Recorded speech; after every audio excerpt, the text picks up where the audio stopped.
sesuai dengan judulnya. Jadi teman-teman, ada beberapa hal hari ini yang ingin saya share ke teman-teman sekalian. Pertama, nanti kita akan ada beberapa agenda ya.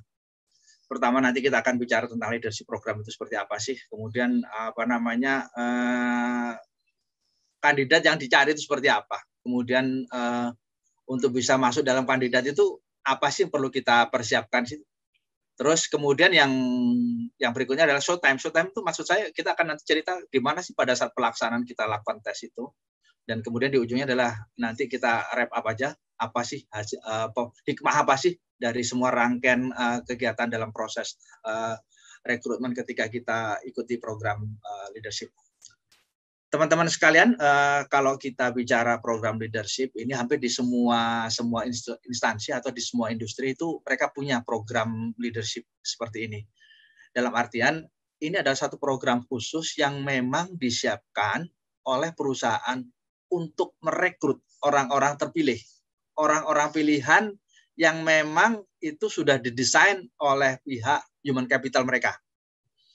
Jadi, ini adalah bagian dari kaderisasi di internal perusahaan dalam rangka untuk memastikan going concern perusahaannya. Perusahaan saya akan harus bertahan 100 tahun lagi. Untuk bisa bertahan 100 tahun lagi, saya harus punya orang-orang yang terbaik, orang-orang pilihan. Nah, memang ketika kita bicara seperti ini, ya memang tentunya nanti karakteristiknya juga agak berbeda dengan yang pada umumnya.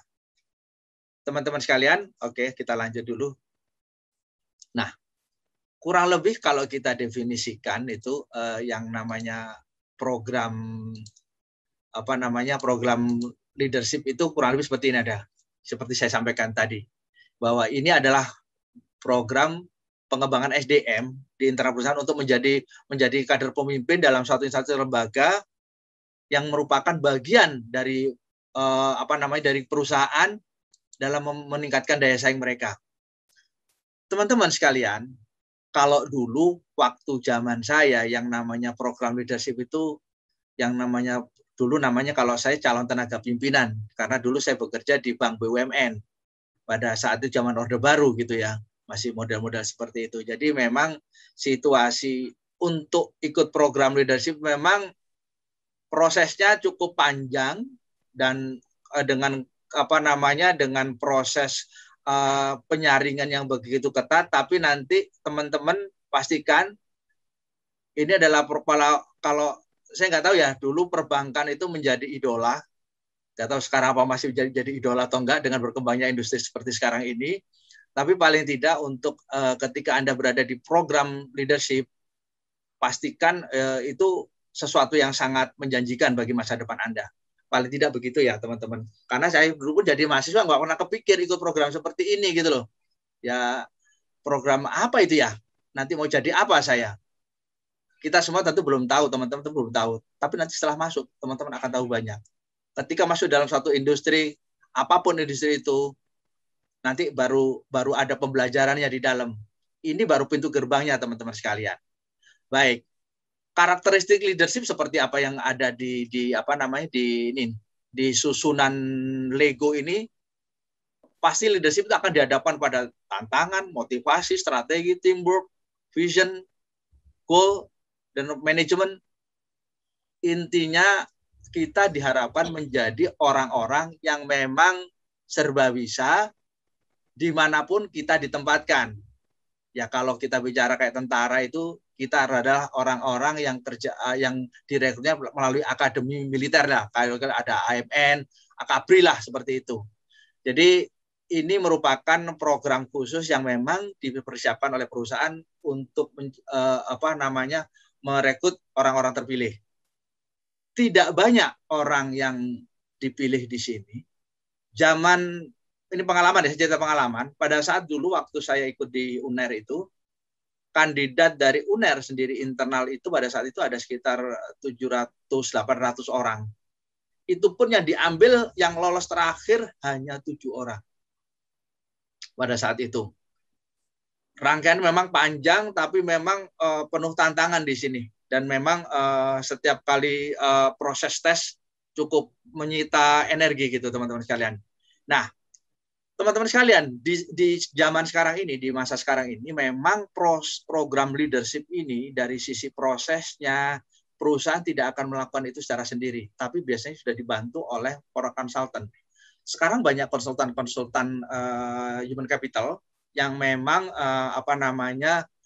bisa memfasilitasi perusahaan-perusahaan dalam merekrut orang-orang yang diinginkan dengan kriteria yang diinginkan sesuai dengan apa yang perusahaan mau lakukan terkait dengan strategi, termasuk juga adalah terkait dengan kultur yang ada di masing-masing perusahaan itu. Memang tidak semuanya itu diserahkan kepada pihak luar, di pihak human capital outsourcing, konsultan, tapi pihak bank juga, pihak internal pun juga berperan juga dalam hal ini, karena dialah yang akan memilih dan menentukan kandidat-kandidat seperti apa yang cocok sesuai dengan karakteristik lingkungan kerjanya, budaya kerjanya, tantangan kerjanya seperti apa. Jadi tahap awal itu adalah berkata tahap administratif ya, kita akan pemberkasan lah istilahnya. Jadi semua kandidat-kandidat itu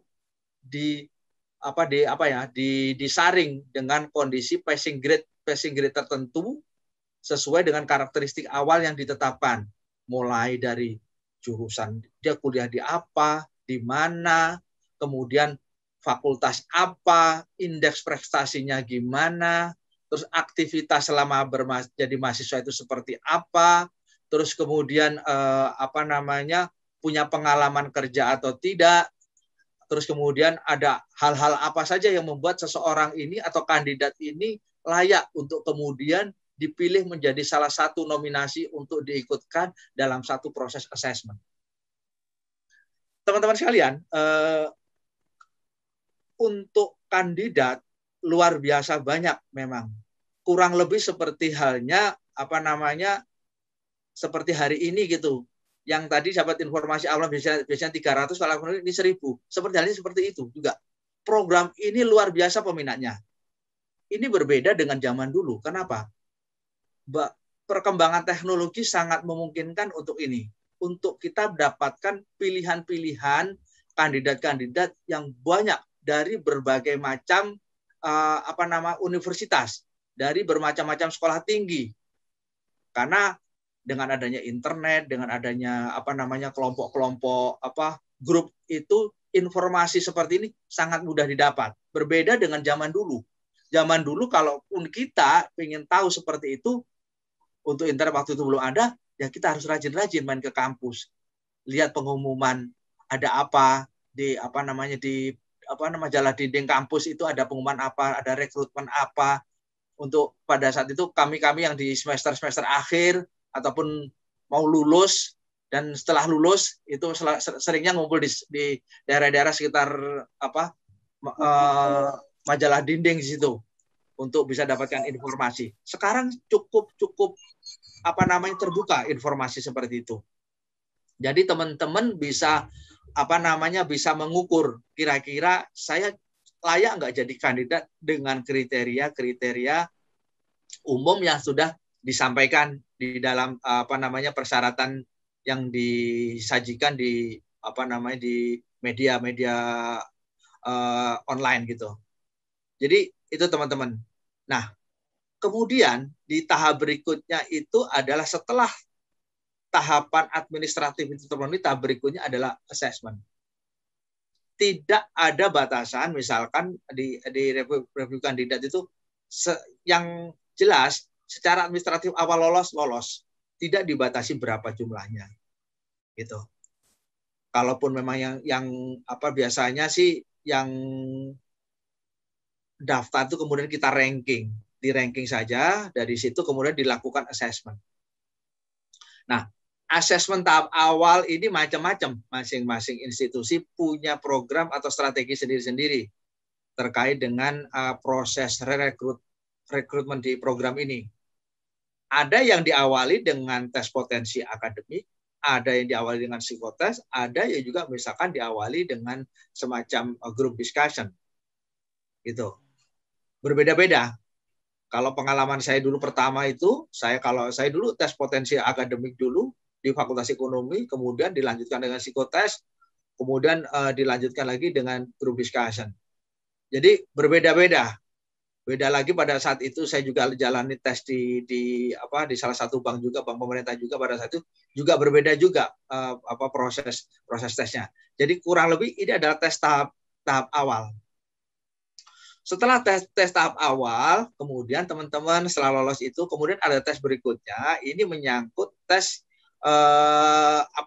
tes kesiapan seseorang kandidat, baik dari sisi fisik, mental maupun spiritualnya, gitu loh. Lebih-lebih kalaupun memang khususan kita bekerja di syariah institusional, ini ada perhatian khusus juga terkait dengan aspek spiritual ini.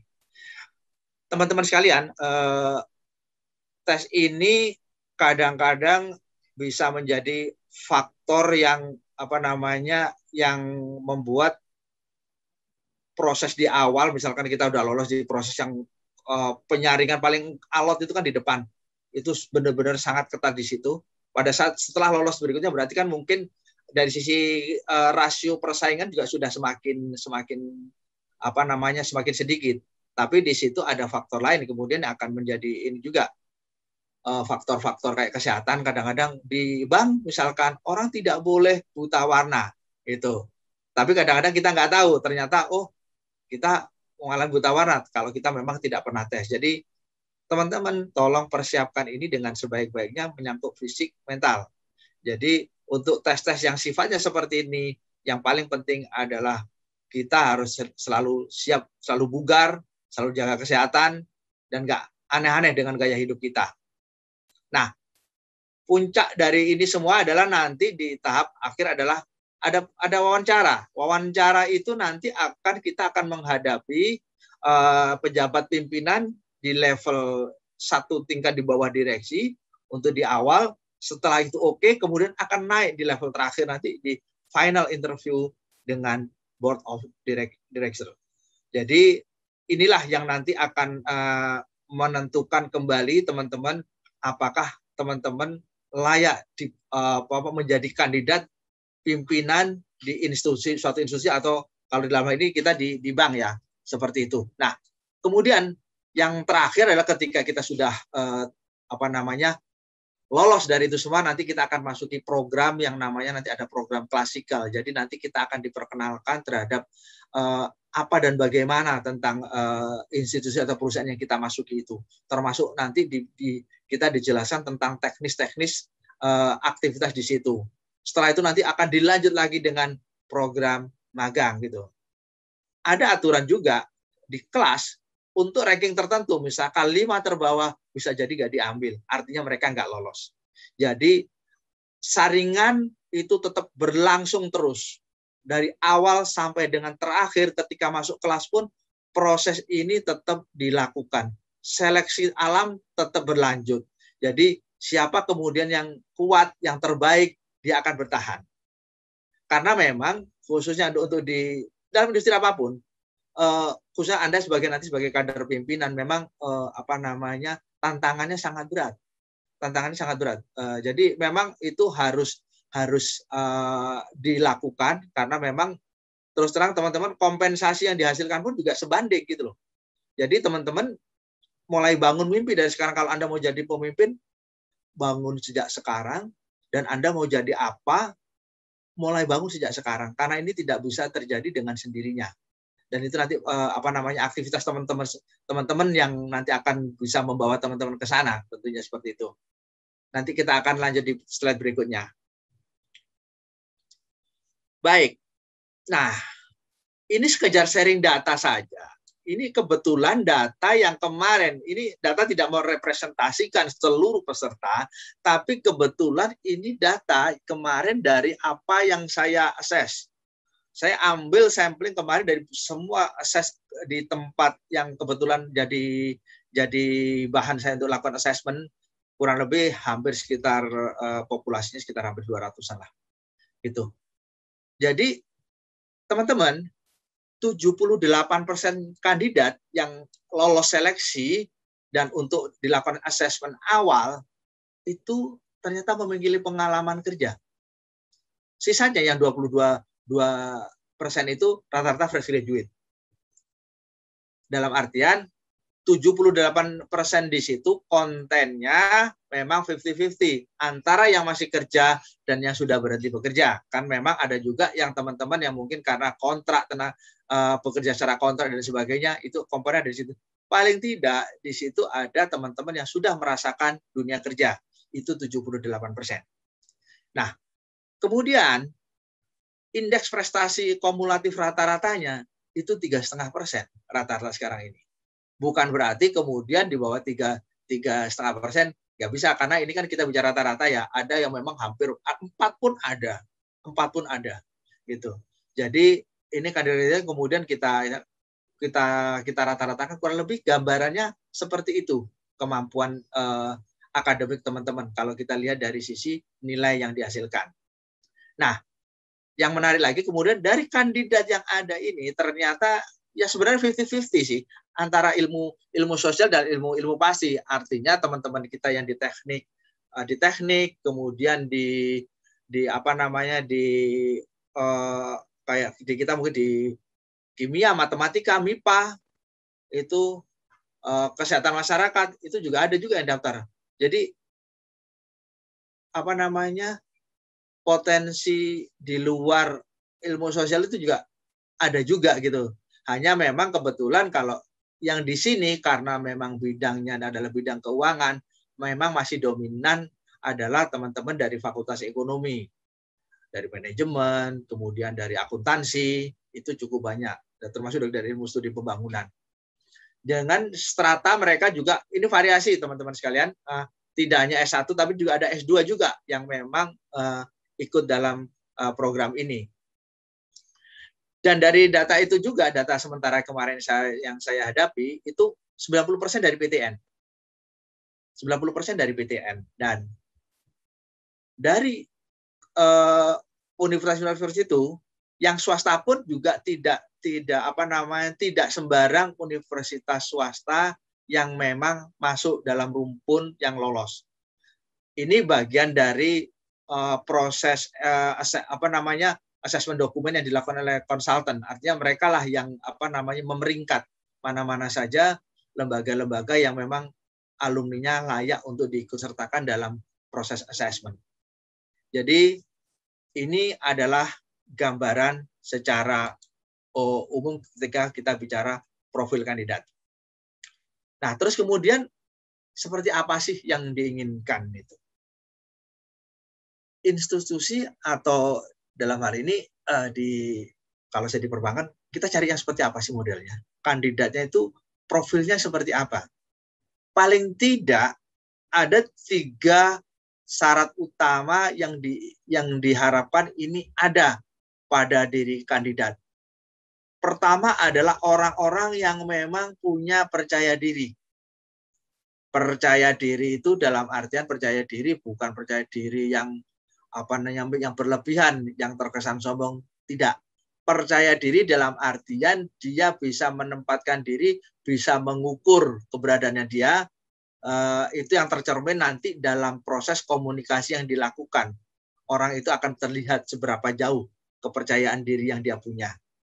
Terus kemudian kita perlu juga orang-orang yang inovatif. Karena memang leadership, seorang leader itu perlu selalu berinovasi. Inovasi dalam apa? Memecahkan segala macam persoalan. Yang namanya kasus, persoalan itu setiap hari selalu datang dengan berbagai macam-macam kondisi. Dan inilah diperlukan orang-orang yang memang punya inovasi untuk menyelesaikan permasalahan-permasalahan itu. Diperlukan terobosan-terobosan. Tapi terobosan-terobosan tetap terukur, teman-teman sekalian.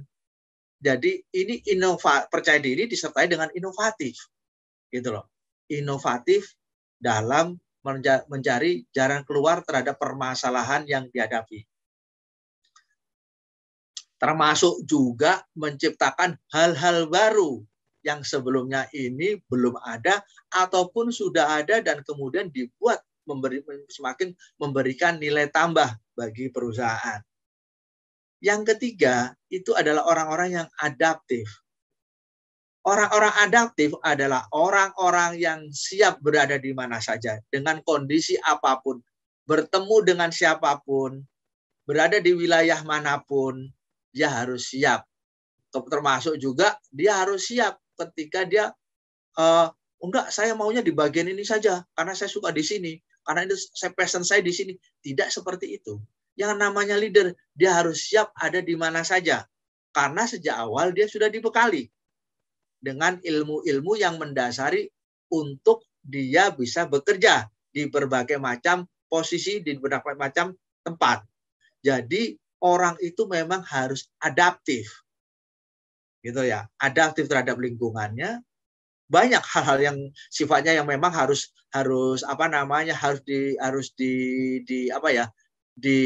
dihadapi dengan dengan proses yang tidak frontal. Orang-orang adaptif adalah orang-orang yang memang tidak serta-merta kemudian setiap ada perlawanan, enggak. Adaptif artinya dia bisa menyerap segala perubahan yang terjadi. Jadi kalau orang-orang tidak bisa menyerap perubahan, ya dia nanti akan tersingkir. Intinya seperti itu kurang lebih. Kemudian next. Kita sudah punya potensi. Masing-masing teman-teman itu sudah punya potensi. Allah sudah menciptakan diri teman-teman itu dengan kondisi yang sangat sempurna. Jangan pernah teman-teman merasa minder atau merasa saya nggak bisa apa-apa. Tidak. Karena potensi itu sebenarnya ada, hanya kemudian kemunculannya tinggal masalah teman-teman mau mengasah atau enggak. Gitu. Segala sesuatu memang perlu proses. Nah, proses itu dimulai memang sejak awal. Kalaupun teman-teman sekarang masih ada di semester awal, lakukan itu sejak sekarang. Potensi itu maksimalkan, asah terus, gitu. Dengan bukan berarti juga kemudian ya saya udah lulus, enggak, masih bisa itu dilakukan. Banyak hal yang bisa passion Anda itu bisa sesuatu yang membuat diri Anda kemudian menjadi seseorang yang berbeda dengan yang lain. Gitu. Masing-masing orang itu punya karakteristik yang berbeda. Tidak mesti harus sama. Seseorang itu pasti ada yang berbeda. Itulah sebenarnya potensi yang harus teman-teman kembangkan, teman-teman kedepankan gitu. Baik. Nah, apa saja sih yang yang diharapkan untuk kita bisa mengikuti satu rangkaian proses panjang di dalam proses rekrutmen di program kepemimpinan itu apa saja?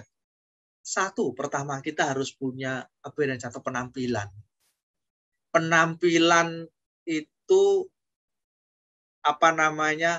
relatif, tidak harus pakai baju mahal, tidak harus pakai dandanan menor, tidak harus pakai sesuatu yang mahal-mahal, tapi adalah pembawaan diri kita.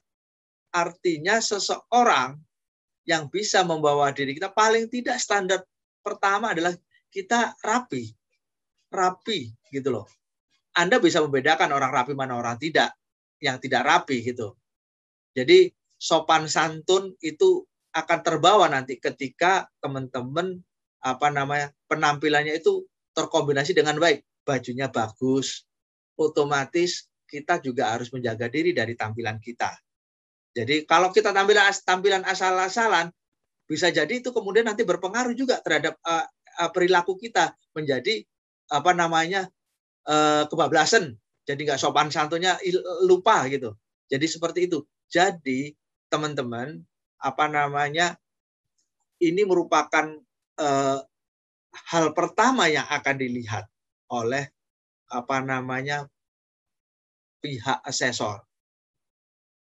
Kalaupun teman-teman, walaupun sekarang proses assessment misalkan dilakukan secara daring, secara online seperti ini, tapi itu tidak mengurangi esensi dari pokok-pokok bahwa tampilan seseorang, lebih-lebih Anda calon pemimpin, Anda harus punya tampilan yang bagus, gitu loh. Sejak muda itu harus ada, gitu. Jadi itulah yang kemudian akan membawa Anda untuk bisa menjadi seseorang yang nanti ke depannya bisa lebih bagus. Tapi kalau di depan pada saat Anda tampil sudah tidak rapi, asal-asalan, loh gimana Anda nanti bisa mengurus suatu perusahaan besar? Kalau Anda ngurus diri sendiri saja dari sisi tampilannya nggak bisa. Tampilan itu adalah representasi nanti pada saat Anda menjadi pejabat di sana itulah representasi perusahaan Anda. Jadi seperti itu. Kemudian yang berikutnya yang diharapkan adalah kemampuan berkomunikasi. Jadi komunikasi ini bukan lagi masalah kemampuan untuk banyak ngomong. Ya, sekali lagi ini bukan masalah orang jago ngomong atau tidak jago ngomong, atau kemudian so akal dan sebagainya. Tapi ini adalah satu konsep di mana seseorang itu mampu menyampaikan pendapatnya dengan baik. Pendapatnya itu tersampaikan dengan jelas. Ini apa kaitannya? Leader adalah seorang pemimpin yang nanti dia akan memberikan komando. Teman-teman semua yang belajar ilmu manajemen pasti tahu kan konsep dasar dari manajemen itu planning, organizing, itu kan sudah diajarkan di situ. Jadi ketika komunikasi ini nyampe, maka itu nantinya akan bisa dilaksanakan dengan baik sehingga tujuan dari perusahaan, misi dari perusahaan bisa tersampaikan juga dengan baik. Jadi komunikasi ini bukan hanya sekedar kemudian banyak ngomong itu bagus, belum tentu, tapi isinya seperti apa? Kontennya seperti apa? Konteksnya nyambung nggak gitu. Jangan asal sekiranya ngomong, tapi kemudian nggak nyambung. Sehingga pada saat Anda nanti kemudian mengarahkan anak buah, mengarahkan tim, itu jadi nggak ketemu. Yang dimauin A, yang dikerjakan B, hasilnya apa? Jadi ini harus jelas. Yang dikomunikasikan A, sampainya A, hasilnya nanti A. Seperti itu. Jadi ini faktor mendasar. Kemudian yang berikutnya adalah kita perlu orang-orang yang punya inisiatif. Kita perlu orang-orang yang punya inisiatif dalam menghadapi satu kondisi yang ketika dalam kondisi tertentu itu sifatnya stuck. Tidak selalu yang namanya pergerakan bisnis, berjalannya organisasi itu dalam kondisi yang mulus. Kita ada kalanya dihadapkan ada kondisi-kondisi yang stuck. Di situ diperlukan terobosan-terobosan. Inisiatif-inisiatif. Sekecil apapun inisiatif itu merupakan bagian dari solusi yang akan berdampak besar bagi perusahaan Anda nantinya. Bagi institusi Anda dan tentunya kepada tim Anda dan kepada Anda sendiri nanti akhirnya. Jadi ini adalah satu hal yang diperlukan juga dalam proses untuk kita menjadi seorang pemimpin. Jadi ide-ide, gagasan-gagasan yang sifatnya solutif, bukan kemudian membuat masalah baru seperti itu. Kemudian yang berikutnya adalah ini nih, analytical thinking. Analytical thinking itu di sini teman-teman semua di dalam proses assessment kita akan melihat seberapa jauh teman-teman mampu merangkaikan satu informasi itu menjadi salah satu informasi yang utuh dan kemudian itu bisa dihubungkan dan kemudian itu menjadi satu kesimpulan. Itu. Termasuk juga ketika dalam berpraktek ini adalah ada rekomendasi tentunya di situ. Jadi ini berawal dari ketika kita menyikapi satu permasalahan, satu isu seperti apa. Gitu. Jadi ketika ada isu seperti ini, kita harus menyikapinya seperti apa.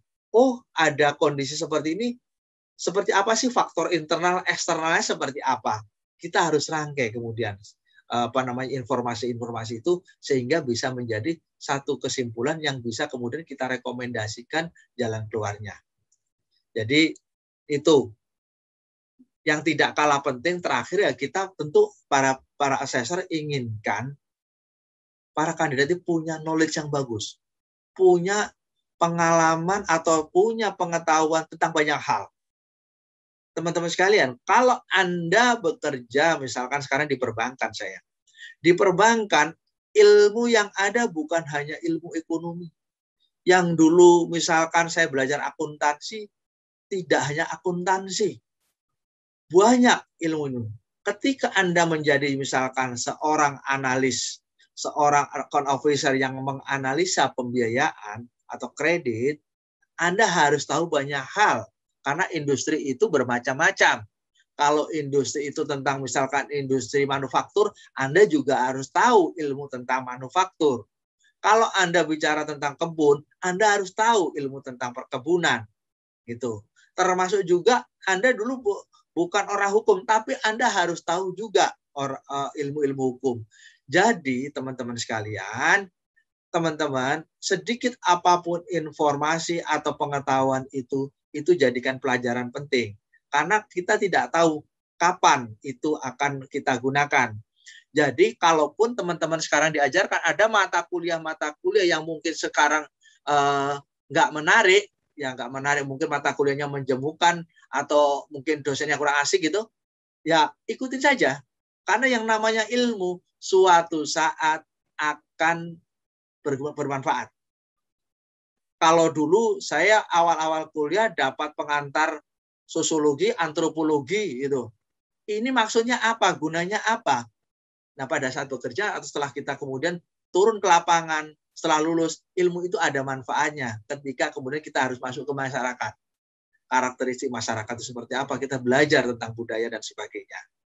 Jadi itu yang diharapkan paling tidak profil-profil kandidat itu punya kemampuan 5 besaran kemampuan ini untuk bisa kemudian dia mengikuti tahapan selanjutnya.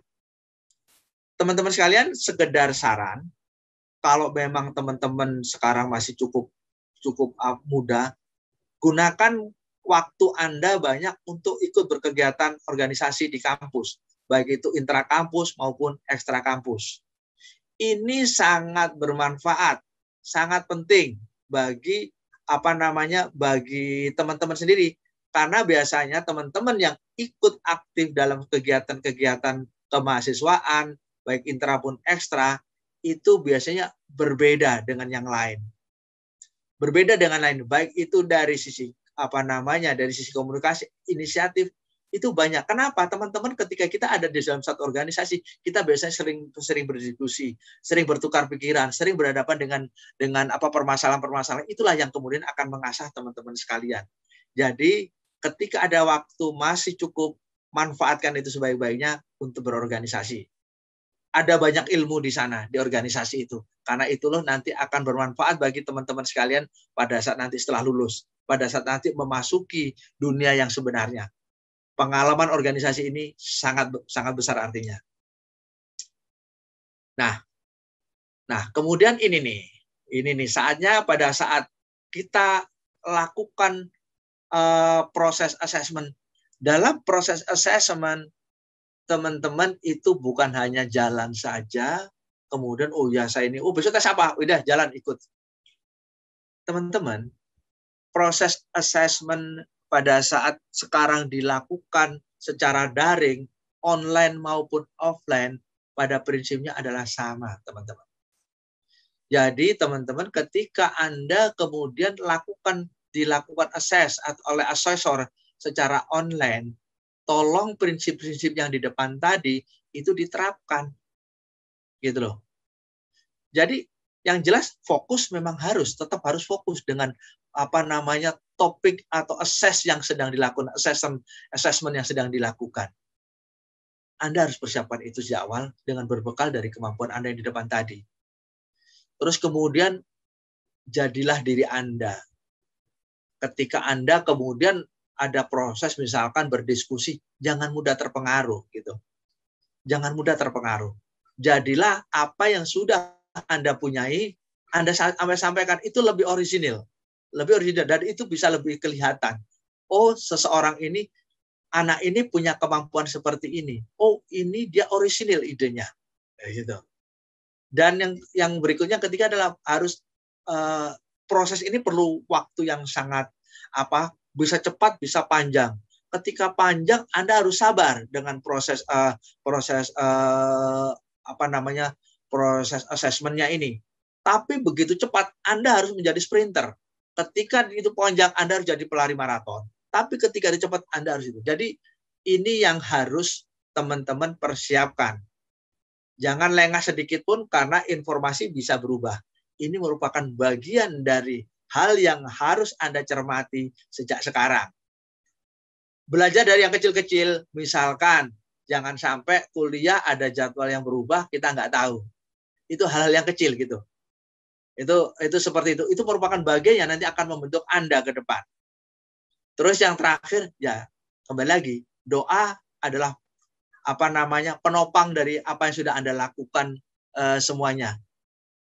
Jadi teman-teman sekalian, saya sudah sebutkan tadi di depan, ketika Anda mengikuti proses assessment walaupun online, jangan sepelekan. Kenapa? Ada kejadian-kejadian memang sesuatu yang tidak perlu itu kemudian dilakukan oleh para para kandidat. Misalkan ini teman-teman yang cewek ini, karena mungkin kebiasaan mengaca gitu, biasanya maju ke kamera, ngatur jilbabnya, ngatur ininya. Itu hal sesuatu yang tolong jangan dilakukan ketika Anda, karena Anda walaupun online ataupun online, yang dilihat ada di Anda. Anak ini bagi asesor itu Anda punya banyak penilaian dari berbagai macam sisi. Saya bisa menilai Anda dari sudut A, asesor yang lain dari sudut B, asesor lain dari sudut C. Gitu. Bagi saya nggak masalah karena saya paham itu anak sekarang lagi ini. Tapi bagi asesor lain dia nganggap anak kok pesolek gitu. Itu belum tentu bisa bekerja. Jadi seperti itu. Jadi tolong persiapkan sejak awal. Begitu juga kemudian ada teman-teman misalkan yang cowok ini. Yang cowok jangan asal-asalan. Yang namanya ketika Anda tampil, ya tolong rambutnya disisir yang rapi, yang tampilan seger, bajunya yang benar gitu. Pastikan lingkungan sekitar kita semua ketika kita melakukan proses assessment secara daring, kondisinya terkondisikan tenang, tidak terganggu oleh lingkungan di sekitarnya. Ingat, ini nggak main-main teman-teman. Keseriusan teman-teman dalam mempersiapkan diri itu nilai tersendiri, nilai plus yang menunjukkan bahwa teman-teman siap untuk menjadi pemimpin nantinya. Jadi sekali lagi, untuk hal-hal yang mungkin sifatnya bagi teman-teman sekarang, oh nggak apa-apa ini, tapi itu berbeda. Berbeda karena masing-masing asesor punya cara pandang yang berbeda-beda dan itu bisa mempengaruhi Anda. Itu yang terkait dengan tampilan ketika kita melakukan assessment secara online. Apalagi pada saat kita melakukan assessment oleh asesor secara offline, maka itu akan dilihat lebih utuh lagi. Lebih utuh lagi, tampilan Anda 100% akan kelihatan. Orang ini gimana? Cara salamannya bagaimana? Itu akan terukur di situ. Cara berjalannya gimana? Itu akan menunjukkan seseorang itu punya potensi atau tidak. Even satu cerita. Saya dulu pernah punya atasan. Ini ketika kemudian kita pada saat itu rekrut untuk tenaga sekretaris. Ini bukan pemimpin. Tapi dia cuma mengukur apa yang diukur. Coba kamu berjalan dari sana ke sini.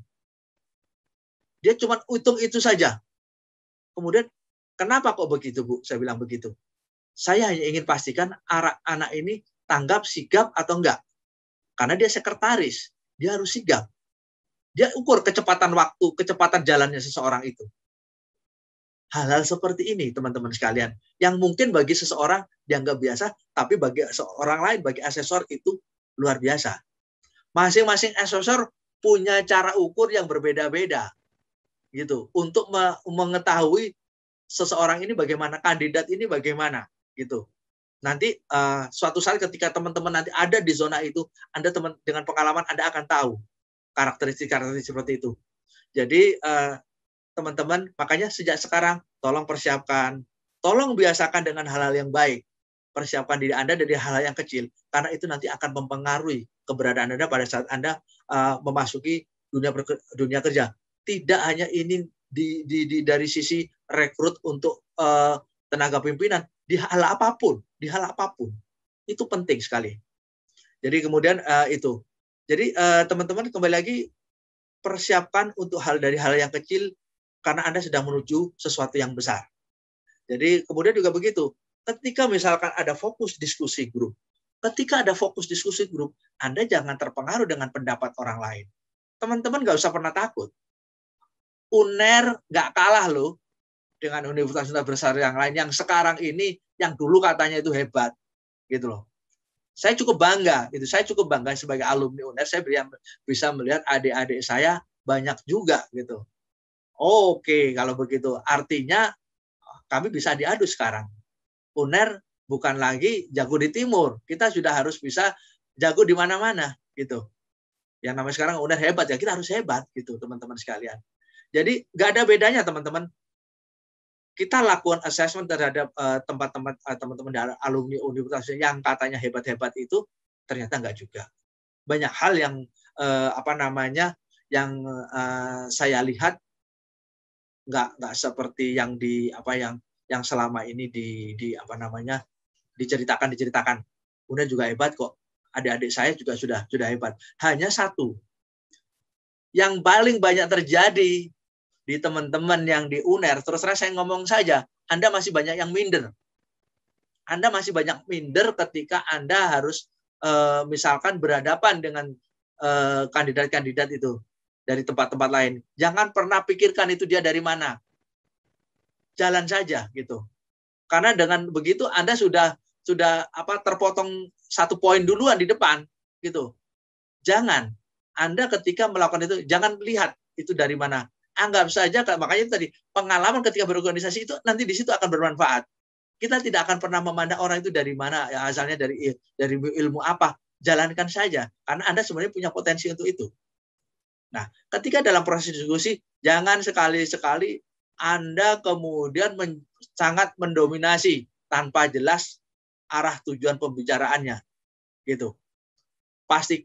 Anda pastikan isi ruang-ruang diskusi itu dengan informasi atau dengan tanggapan-tanggapan yang berbobot, yang berbeda dari yang lain kalau bisa.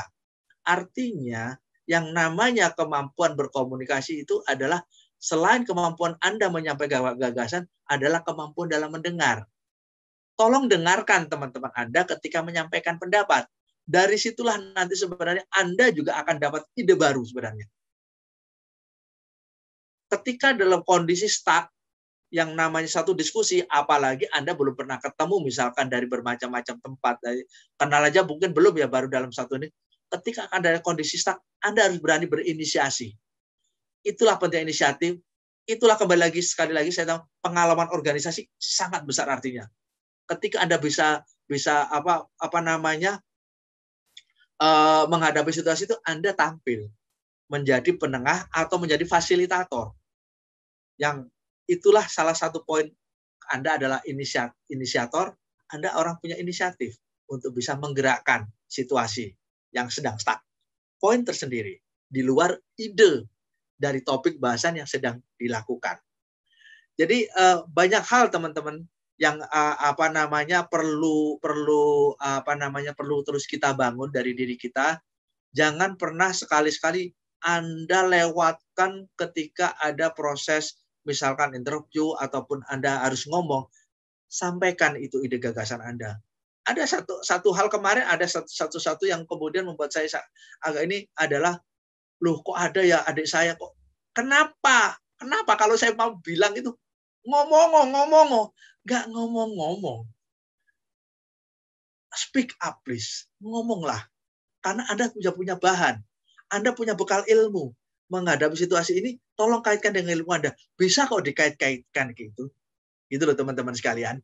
Jadi banyak hal yang yang teman-teman bisa lakukan itu dari potensi diri teman-teman sekalian. Saya sangat bangga punya adik-adik yang memang IPK-nya sekarang tinggi-tinggi. Kalau zaman saya dulu dapat IP 3 itu puasa Senin Kemis, beratnya minta ampun, itu memang harus orang pintar dulu itu memang. Kalau itu bukan sekarang nggak pintar, enggak gitu. Dalam artian tantangannya memang berbeda. Karena informasi untuk belajar sekarang sangat terbuka. Anda bisa cari informasi dari manapun. Itu yang ini dulu macam-macam karena apa namanya, kalau zaman dulu ya karena faktor kondisi ekonomi macam-macam. Jadi itu yang apa namanya, banyak kemudian ada teman-teman yang apa namanya sambil kerja, kuliah sambil organisasi juga ada, kemudian jadi nggak lulus-lulus, itu juga keterlaluan juga. Jadi teman-teman harus bisa seimbangan antara waktu kegiatan belajar dan ikut berorganisasi. Jadi teman-teman sekalian, apapun teman-teman yang lakukan, tolong tetap yang namanya doa itu tetap menjadi pilar utama dari sekian rangkaian. Ini adalah bagian yang sangat penting, jangan dilupakan. Nah, paling tidak ada hal-hal yang ingin saya sampaikan dari satu rangkaian yang sudah saya sampaikan tadi, itu adalah bahwa adik-adik atau teman-teman sekalian harus selalu siap. Siapnya itu tidak mulai saat ini, tolong lakukan sejak jauh-jauh hari. Jadi jangan mendadak-mendadak, jangan dadak-dadak gitu loh. Karena yang namanya proses rekrutmen dari manapun itu kita tidak tahu kapan. Yang namanya peluang itu datanya kapan, dan peluang itu tidak datanya 2 kali, datanya sekali, dan jangan sia-siakan itu. Jadi untuk kita bisa menghadapi memanfaatkan peluang itu ya kita harus siap. Kita harus siap. Paling tidak tadi karakteristik di depan tadi itu yang harus Anda pegang untuk Anda persiapkan ketika Anda nanti menghadapi tantangan untuk rekrutmen dan sebagainya, tantangan untuk kemudian bekerja untuk walaupun itu bukan pemimpin di program kepemimpinan, tapi apapun itu harus Anda siap. Karena sedikit apapun, pengalaman itu sangat besar artinya. Selain Anda ada di organisasi, pengalaman itu juga akan mempengaruhi seseorang dalam bertindak. Jadi teman-teman, ketika kemudian pengalaman kerja, loh, saya kan belum lulus, saya kan baru sekolah, lah kok punya pengalaman kerja dari mana? Apakah saya harus kuliah sambil kerja? Tidak, teman-teman sekalian. Apapun yang teman-teman lakukan, misalkan magang dan sebagainya, bekerja dimanapun, itu merupakan pengalaman. Kalau saya melihat seperti itu apa? Karena itulah yang akan membentuk teman-teman untuk bisa beradaptasi dalam dunia kerja. Kalau Anda tidak pernah bekerja, tentunya akan berbeda dalam respon, dalam bertindak. Tidak semuanya seperti itu juga, tapi ini ketika orang terbiasa kerja, dengan yang nggak terbiasa itu akan berbeda juga, gitu ya. Jadi sekecil apapun pengalaman kerja itu, sekecil apapun peluang untuk Anda belajar kerja itu, manfaatkan. Nah, terus kemudian yang nggak kalah penting, teman dibanyakin dan wawasannya ditambah. Tapi tolong sekali lagi, jangan teman-teman untuk senang-senang saja. Teman yang ada manfaatnya. Gitu. Kalau kemudian Anda senang Anda saat itu, belum tentu nanti di depan Anda senang. Gitu ya. Tolong sejak sekarang bukan kita milih-milih teman harus dibanyakin, tapi paling tidak dapatkan manfaat dari sisi positif. Ketika ada teman-teman negatif, cukup ingatan dan tidak usah diikutin. Gitu. Nah, terus berikutnya adalah selalu semangat dan berpikir positif. Teman-teman, yang namanya orang mengikuti proses rekrutmen tidak mesti sekali berhasil. Banyak hal, mungkin dari sekian proses apply, Anda tidak mesti sekali langsung berhasil. Tidak. Karena kita harus melewati itu semua, jadi jangan pernah kemudian, waduh saya gagal, saya begini. Enggak. Ada hikmah dari setiap kegagalan ketika Anda ikut satu proses rekrutmen. Kalau zaman dulu saya gagal di sini. Setelah itu saya lakukan koreksi. Oh, next time kalau ada proses rekrut seperti ini, saya sudah siap. Saya sudah menutup lubang itu dengan pengalaman kemarin. Jadi jangan kemudian waduh sudah tertutup peluang. Enggak. Tidak gitu loh. Gitu. Kalaupun misalnya saya tidak bisa lolos di proses program kepemimpinan, tapi saya di program yang lebih jadi pelaksana, ikutin saja karena memang itu merupakan bagian peluang yang jangan disia-siakan. Siapa bilang proses nanti juga Anda pun juga nanti bisa menjadi seorang pemimpin juga melalui program internal yang dikembangkan di dalam perusahaan. Gitu teman-teman sekalian. Jadi yang terakhir tentunya kolaborasi nih antara ikhtiar dan doa. Jadi teman-teman sekalian, tolong jangan dilupakan karena dimanapun, kapanpun, dalam kondisi apapun, Anda tetap jangan lupakan doa. tetap tolong jangan lupa akan doa ini. Dalam satu rangkaian proses assessment yang sudah sedemikian bagus, Anda yakin untuk lulus, mungkin Anda cukup yakin. Tapi kalau kemudian Allah berkehendak lain, Anda nggak pernah doa, cukup dengan keyakinan itu bisa terjadi. Kalau teman-teman diajarkan di teman-teman di ekonomi itu diajarkan tentang ilmu manajemen resiko. Di manajemen resiko itu ada 99% kejadian yang sudah terukur, hanya satu kejadian yang itu kemudian tidak terukur, dampaknya luar biasa. Sedemikian juga begitu. Jadi sesiap apapun kita dengan tingkat keyakinan kita, tolong jangan sampai yang 99% itu gugur, gagal hanya gara-gara 1%. Jadi teman-teman, persiapkan diri Anda, tolong tetap sertai dengan doa. Kalaupun Anda masih punya orang tua, jangan pernah bosan untuk minta didoain. Dan orang tua Anda pasti akan senang ketika anak-anaknya minta didoain. Karena itu bagian dari satu kebanggaan bagi orang tua pada saat anaknya nanti itu berhasil. Jadi teman-teman sekalian, kalaupun memang Anda jadi apapun nanti, karena ini kalau untuk program kepemimpinan ini memang berbeda, memang ketika Anda jadi pemimpin, Anda nanti sudah disetting dalam banyak hal. Itu yang nanti akan membuat Anda membedakan diri Anda dengan yang lain.